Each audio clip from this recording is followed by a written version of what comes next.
चंदन one में टूनी चिड़िया अपनी बेटी टुनटुनी के साथ रहती थी। टूनी का पति चुन्नू कबूतर रेलवे स्टेशन पर चाय बेचा करता था। चाय बेचकर उसे बहुत कम पैसे मिलते थे। उसी से वो अपने परिवार का पेट पालता था। एक दिन वो चाय बेच रहा था, तभी पास वाले दुकानदार से किसी बात पर उसकी लड़ाई हो जाती है। थोड़ी देर में वहाँ पुलिस आ जाती है और दोनों को पकड़कर जेल में डाल देती है। जब टूनी चिड़िया को इस बात का पता चलता है तो वो फूट फूट कर रोने लगती है। हे भगवान, ये सब क्या हो गया? अब हमारा क्या होगा? मेरे पास तो चुन्नू को जेल से छुड़ाने के लिए पैसे भी नहीं है। कितनी बार उसे मना किया था कि अगर कोई दो बात बोल दे तो उसे वो सह ले, लेकिन वो मेरी बात माने तब ना। टूनी चिड़िया के जोर जोर से रोने के कारण उसकी पड़ोसन चमेली कौवी उसके घर आती है। क्या हुआ टूनी बहन, क्यों इस तरह रो रही हो? रोने की तो बात है ही चमेली बहन। चुन्नू कबूतर को पुलिस पकड़ कर ले गई। क्या किया था उसने जो पुलिस पकड़ कर ले गई? सुना है पास वाले दुकानदार से उसकी लड़ाई हो गई थी। तू रो मत, सब ठीक हो जाएगा। इतना कहकर चमेली कौवी वहाँ से चली जाती है। इस तरह कुछ दिन गुजर जाते हैं। चुन्नू के जेल चले जाने की वजह से उसके चाय की दुकान बंद हो जाती है और घर में खाने पीने की कमी हो जाती है। एक दिन सुबह सुबह टूनी चिड़िया अपनी बेटी टुनटुनी से कहती है, बेटा चल, आज से मैं तेरे पापा की दुकान पर जाकर चाय बेचूंगी।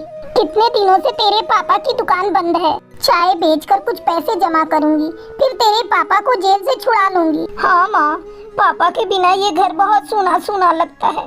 मुझे उनके बिना कुछ भी अच्छा नहीं लगता। दोनों माँ बेटी रेलवे स्टेशन पर चाय बेचने के लिए जाती हैं। चाय ले लो, चाय, गर्मा गर्म चाय। टूनी चाय बनाती और टुनटुनी चिड़िया उसे ग्राहकों को देती। मेम साहब, आपको भी चाय दूं? गर्मा गर्म इलायची वाली चाय है। चल भाग यहाँ से, मैं इस तरह स्टेशन पर चाय नहीं पीती। मैं तो 5 स्टार होटल की चाय पीती हूँ। साहब आप ले लो ना, मेरी माँ बहुत ही लाजवाब चाय बनाती है। लाओ दो 1 कप चाय मुझे। टुनटुनी चिड़िया उस ग्राहक को चाय देती है। बहुत ज्यादा मेहनत करने के बाद भी उनकी चाय ज्यादा नहीं बिकती।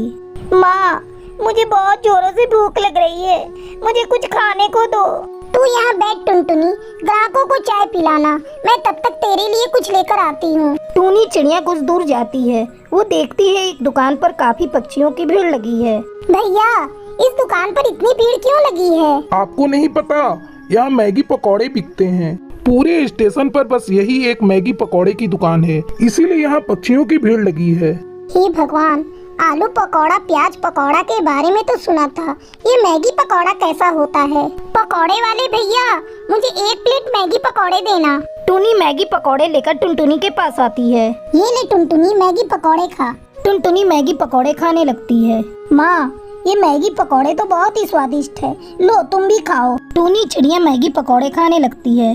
मैगी पकौड़े खाकर टूनी चिड़िया टुनटुनी को कुछ पैसे देती है। ये ले पैसे, जा इससे कुछ मैगी के पैकेट खरीद ला और साथ में बेसन भी लेती आना। अगले दिन से टूनी चिड़िया मैगी पकौड़े बनाकर बेचने लगती है।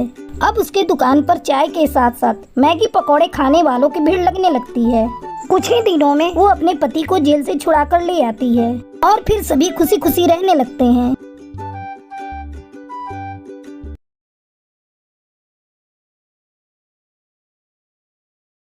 सुंदर वन में टुनटुनी चिड़िया अपने देवर और देवरानी के साथ रहती थी। टुनटुनी का पति चिंटू कौवा शहर के एक बहुत बड़े कंपनी में काम करता था। टुनटुनी के शादी को 5 साल गुजर गए थे, लेकिन अभी तक उसे कोई बच्चा नहीं था। इस बात को लेकर चिंटू कौवा टुनटुनी से नफरत करने लगा था। एक दिन उसका दोस्त मोनू कबूतर उसका मजाक उड़ाते हुए कहता है, अरे भाई चिंटू, बाप बनने की खुशखबरी कब दे रहे हो? 5 साल से इंतजार कर रहा हूँ। ऐसा लगता है तुझमें तो बाप बनने की ताकत थी नहीं। अपने दोस्त की ऐसी बातें सुनकर चिंटू को बहुत शर्मिंदगी महसूस होती है। वो सीधा शराब की दुकान पर जाता है और शराब पीकर नशे में धुत अपने घर आता है। ये क्या जी, आज आप शराब पीकर घर आए हैं? कब से आपने शराब पीना शुरू कर दिया? ये शराब हमारी खुशियों में आग लगा देगी। चल हट कुलक्षणी, अपने कमाई के पैसे की पी है, तुझे इससे क्या? और तू किस खुशी की बात कर रही है? आज तक तूने मुझे कौन सी खुशी दी है? शादी के 5 साल हो गए, तू मुझे एक बच्चा तक नहीं दे पाई। मेरे दोस्त मेरा कितना मजाक उड़ाते हैं, इसका तुझे अंदाजा भी है? तू बांझ है बांझ। इतना कहकर चिंटू कौवा वहीं बिस्तर पर सो जाता है। अपने पति की जली कटी सुनकर टुनटुनी रोने लगती है। उसके रोने की आवाज सुनकर उसकी देवरानी टूनी वहाँ आती है। क्या हुआ दीदी, आज भैया आप पर इतना गुस्सा क्यों कर रहे थे? क्या बताऊं टूनी, मेरी तो किस्मत ही फूटी है। शादी के इतने साल हो गए लेकिन अभी तक मैं इन्हें कोई संतान सुख नहीं दे पाई। तू ही बता, इसमें मेरी क्या गलती है? बच्चा देना तो ऊपर वाले के हाथ में है। पता नहीं भगवान मुझसे क्यों रूठा है। टुनटुनी भाभी, आप चिंता मत करिए, देवी माँ ने चाहा तो आप जरूर माँ बनेंगी। तुझे पता है टूनी, आज से इन्होंने शराब पीना भी शुरू कर दिया है। इस तरह कुछ दिन गुजर गए। एक दिन टूनी चिड़िया टुनटुनी के पास आती है और उसे खुशखबरी देती है। भाभी, मैं माँ बनने वाली हूँ। ये तो बहुत अच्छी बात है टूनी। अब इस आंगन में तेरे बच्चों की किलकारी गूंजेगी। तो रुक, मैं तेरा मुंह अभी मीठा करती हूँ। टुनटुनी चिड़िया बहुत खुश थी। रात को जब चिंटू कौवा घर आता है तो टुनटुनी उसे ये बात बताती है। सुनो जी, इस घर में बच्चे की किलकारी गूंजने वाली है। क्या कहा तुमने? फिर से तो कहना। क्या मैं पापा बनने वाला हूँ? आज मैं बहुत खुश हूँ। अरे रे रे रे, मेरी बात तो पूरी होने दीजिए। मैं नहीं, टूनी माँ बनने वाली है। इतना सुनते ही चिंटू आग बबूला हो जाता है। करमजली, मुझे पहले ही पता था तू कभी माँ नहीं बन सकती। रुक, मैं तेरी चमड़ी अभी उधेड़ता हूँ। इतना कहकर चिंटू कौवा टुनटुनी को पीटने लगता है। तभी टूनी चिड़िया अपने पति के साथ वहाँ आ जाती है और चिंटू के हाथ से डंडा छीनकर फेंक देती है। आप ये क्या कर रहे हैं भैया? आप भाभी को इस तरह क्यों पीट रहे हैं? आज नहीं तो कल बच्चा हो ही जाएगा, लेकिन इस तरह आप शोर मचाइएगा तो कैसे काम चलेगा? भाभी, चलिए आप यहाँ से। टूनी उसे कमरे में ले जाती है। भाभी, मेरी बात मानिए, आप देवी माँ की पूजा करना शुरू कर दीजिए।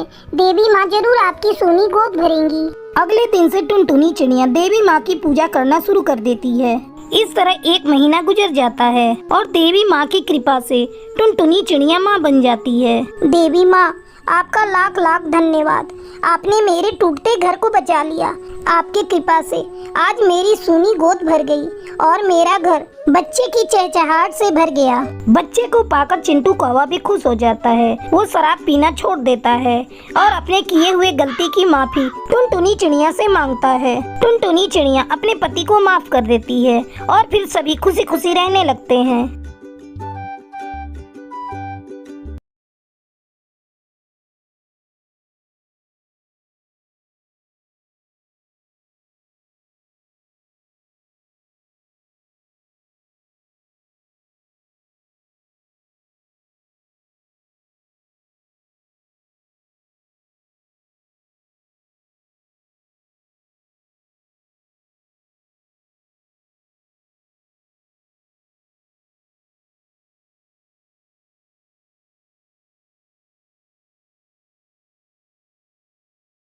भरतपुर में एक बहुत बड़ा जंगल था। उस जंगल में टूनी चिड़िया अपने पति चुन्नू कबूतर के साथ रहती थी। उनकी एक प्यारी सी बेटी थी। चुन्नू कबूतर ने बड़े प्यार से अपनी बेटी का नाम टुनटुनी रखा था। टूनी चिड़िया अनपढ़ थी लेकिन वो बहुत सुंदर थी, इसलिए चुन्नू कबूतर को पहली ही नजर में वो पसंद आ गई और उसने टूनी चिड़िया से शादी कर ली। दोनों पति पत्नी एक दूसरे से बहुत प्यार करते थे। अचानक एक दिन टुनटुनी को जोर जोर से खांसी होने लगती है। अपनी बेटी को खांसते देखकर टूनी चिड़िया बेचैन हो जाती है। टुनटुनी, रुक, मैं तुझे अभी खांसी की दवा पिला देती हूँ। तेरी खांसी छूमंतर हो जाएगी। घर में रखी खांसी की दवा को टूनी चिड़िया टुनटुनी को पिला देती है। अनपढ़ होने के कारण टूनी चिड़िया दवा की एक्सपायरी डेट नहीं पढ़ पाती। दवा पीकर टुनटुनी आराम से सो जाती है। अगले दिन टूनी चिड़िया उसे उठाती है। टुनटुनी बेटा उठ, कब तक सोती रहेगी? सुबह हो गई। टुनटुनी उठकर बैठ जाती है। अब तेरी तबीयत कैसी है बेटा? मैंने कहा था ना, दवा पीकर तेरी खांसी छूमंतर हो जाएगी। टुनटुनी अपनी माँ की बातों का कोई जवाब नहीं देती। तू बोल क्यों नहीं रही है टुनटुनी? कब से तुझसे तेरी तबीयत के बारे में पूछ रही हूँ और तू है कि चुप है? टुनटुनी बोलने का प्रयास तो कर रही थी लेकिन उसके मुंह से कोई आवाज नहीं निकल रही थी। ये देखकर टूनी चिड़िया घबरा जाती है। टुनटुनी के पापा जल्दी इधर आइए। देखिए ना टुनटुनी टुनटुनी को क्या हो गया? उसके मुंह से तो आवाज ही नहीं निकल रही है। टूनी की चिल्लाने की आवाज सुनकर चुन्नू कबूतर वहाँ आता है। क्या हुआ टोनी, तुमने इसे कुछ खिलाया था क्या? हाँ जी, कल रात इसे बहुत जोर जोर से खांसी हो रही थी, तब मैंने इसे ये वाली दवा पिला दी। चुन्नू कबूतर उस दवा को लेकर देखता है। अरे ये दवा तो एक्सपायरी है, तुमने इसे ये दवा क्यों पिला दी? एक बार तो मुझे दिखा दिया होता। चुन्नू कबूतर टुनटुनी पर गुस्सा करने लगता है और उसे घर से बाहर निकाल देता है। अपमानित होकर टूनी चिड़िया अपने मायके चली जाती है। वो अपनी माँ रानो तोती से कहती है, माँ, मेरे अनपढ़ होने के कारण आज मेरी बेटी की आवाज चली गई और मेरे पति ने एक ही झटके में मुझे घर से बाहर निकाल दिया। लेकिन बेटा, अब तू अकेली कैसे अपनी जिंदगी गुजारेगी? मुझे मेरे पति से कोई शिकायत नहीं माँ। अब मैं पढ़ूंगी और अपने अनपढ़ होने का कलंक मिटा कर रहूंगी। उधर चुन्नू कबूतर अपनी दोस्त सलोनी कौवी से शादी कर लेता है। सलोनी कौवी बहुत ही पढ़ी लिखी थी। देखो सलोनी, ये मेरी बेटी टुनटुनी है, ये बोल नहीं सकती। इसकी देखभाल करने के लिए मैंने तुमसे शादी की है, इसका तुम अच्छे से ख्याल रखना। आप भी कैसी बातें करते हो जी? अब आपकी बेटी मेरी भी बेटी है, इसका मैं बहुत अच्छे से ध्यान रखूंगी। बेटा यहाँ आओ, मैं तुम्हारी नई माँ हूँ। डरते डरते टुनटुनी सलोनी कौवी के पास आती है। इस तरह कुछ दिन बीत जाते हैं। एक दिन सलोनी कौवी टुनटुनी से कहती है, अरे ओ करमजली, जा जाकर मेरे लिए खाना बना कर ला। टुनटुनी चिड़िया किचन में खाना बनाने नहीं जाती, वो चुपचाप बैठी रहती है। ये देखकर सलोनी कौवी को गुस्सा आ जाता है। वो टुनटुनी को पकड़कर किचन में ले जाती है और उसे आग में जलाने का प्रयास करने लगती है। तभी चुन्नू कबूतर ऑफिस से घर आ जाता है। किसी तरह वो टुनटुनी को सलोनी कौवी से बचा लेता है, लेकिन चुन्नू कबूतर सलोनी कौवी के इस बर्ताव से आग बबूला हो जाता है और जलते हुए आग में सलोनी कौवी को धक्का दे देता है। टुनटुनी एक बार फिर से अकेली हो जाती है। दिन गुजरने लगते हैं। एक दिन टुनटुनी चिड़िया से मिलने के लिए उसकी माँ टूनी चिड़िया आती है। वो टुनटुनी से लिपटकर प्यार करने लगती है। माँ बेटी को एक दूसरे से प्यार करते देखकर चुन्नू कबूतर को टूनी चिड़िया पर दया आ जाती है। वो टूनी चिड़िया को माफ कर देता है। फिर सभी खुशी खुशी रहने लगते हैं।